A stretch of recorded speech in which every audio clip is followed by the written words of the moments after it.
Isaiah talked about it in the 8th chapter. Jesus Christ will reign over the restored earth for 1,000 years, the millennium of his kingdom. So then you says, when is the judgment of Christ? When is the judgment of Christ important? Well, the whole time that he was going, he was making a judgment against the Pharisees. Quit coming in here questioning me and trust what John said. And see, we missed that story because of many people believe John was the Messiah. Zachariah was his dad. His mother, Rebecca or Rachel, did not name him Zachariah Jr. because the second, because she wanted to honor and name him John. And then go look up what John means, and that's the translation why Jesus is used. Did Jesus come into the world to judge the world? He is the presiding judge. But remember, it does say, I don't remember the verse, Matthew 5, John 3:17. We read John 3:16. Read John 3:16 and 17. He is the presiding judge, but read 16 and 17. We usually read just 16, and that'll answer your question, and then you can take lead back on this platform. So he said, and then we'll let brother Amos frames. We'll let him frame us in his disposition, in his deposition as a brother with his literature.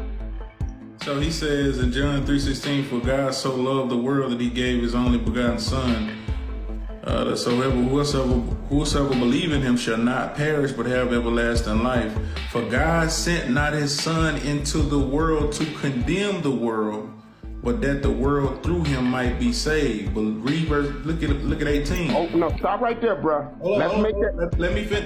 Hold on, listen to 18. What 18 say? We gotta get the panel on board, and I'll tell you why. If we don't, they gonna bring something else. I'm with the host, bro.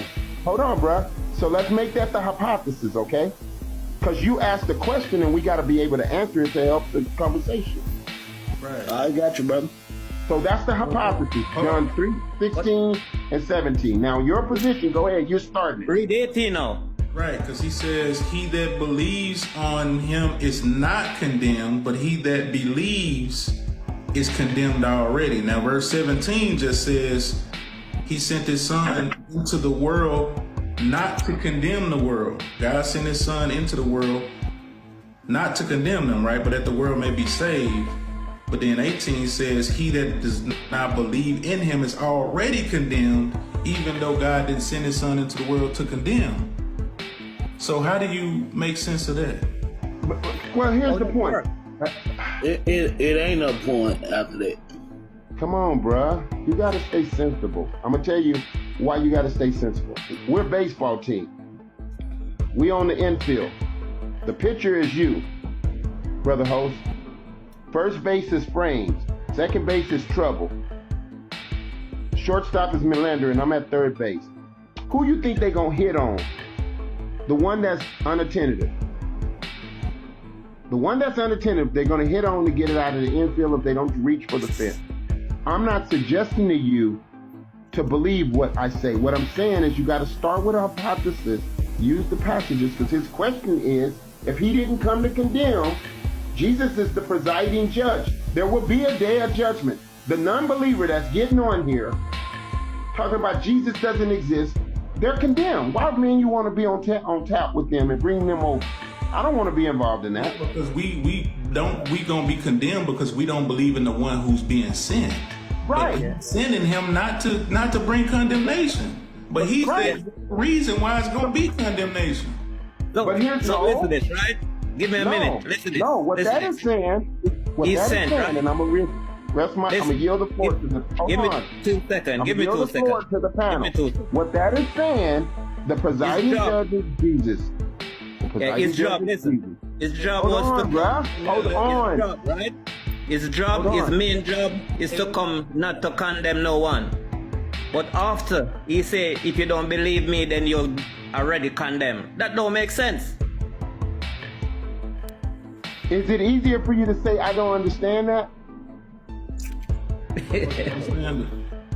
You're too proud to... It have to make sense for you to understand it. Here's my point. If we're going to agree to be scholars, hold on. If we're going to agree to be scholars and I'm going to walk with you, I'm going to come back to the host, but I'm going to leave on y'all. Because here's the point: you don't understand it is what you need to say, so we can agree. Ain't so no we can one gonna speak out say the right anything else. verses. We're gonna let you talk. Nobody else I don't ain't want say to talk nothing over else. everybody. I'm done, man. All right, Frames, you got it, man. I just said nobody else ain't gonna talk. So We'll hear you we're out. talking about judgment, right, and whether or not Jesus came down to judge. Is that where we're at? Yeah, that's the topic that we. Or if you want to pick any of those topics on the. I'll go with Okay. because I've already got. I'm sorry. Go ahead, bro. I'll stick with the judgment. I don't want any slack for going off topic. But let's see. What's the verse about God, about Jesus coming down, not to spread love and kindness, but to, how did it go? It's been a while. Does anyone want to help me out with this one? Said I didn't come to bring peace but a sword. That Yes. I came to turn a mother against a daughter, father against. Daughter against his son. Yep. That's showing pure judgment. And then if you look at Matthew 6:7, and if you just read Matthew 7, this is talking about judging and who to judge and how to judge them by their standard. But then in Matthew 7:6, it tells you can basically judge the atheist, the non-believer, those who are unholy. And Jesus literally calls them swine, unholy, animals, filthy animals, degenerates, depending on what type of translation you have. This is a form of judgment. So yes, Jesus did come down to judge. Yeah.